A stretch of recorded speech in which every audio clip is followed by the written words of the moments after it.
Price Lord. கர்த்தருடைய பரிசுத்த நாமத்துக்கு மகிமை உண்டாவதாக. இந்த வியாழக்கிழமை காலையிலே உங்களை சந்திப்பதில் மிகுந்த சந்தோஷம். இந்த நாளுடைய ஆசீர்வாதத்துக்கு ஒரு வேத பதிவாசிப்போம். 91 அதிகாரம் 10 வசனம். ஆகையால் பொல்லாப்பு உனக்கு நேரிடாது, வாதை உன் கூடாரத்தை அணுகாது. இது வாக்குத்தத்தம். ஆனால் இந்த வாக்குத்தத்தம் நிறைவேற வேண்டுமானால் அதிலே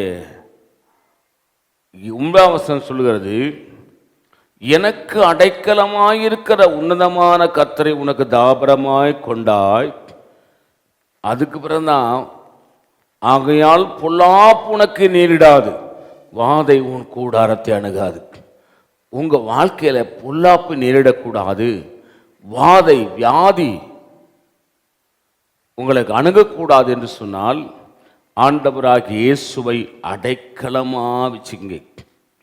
உன்னதமான கர்த்தரை உங்களுக்கு தாபரமா வச்சுங்க.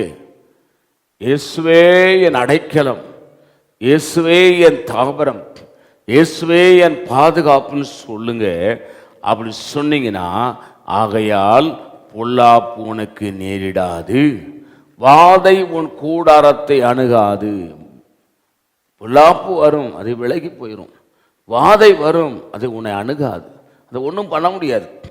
ஏன்னா அந்த பொல்லாப்பை காட்டிலும் அந்த வாதையை காட்டிலும் இயேசு மகா பெரியவராக இருக்கிறார். அல்லேலூயா.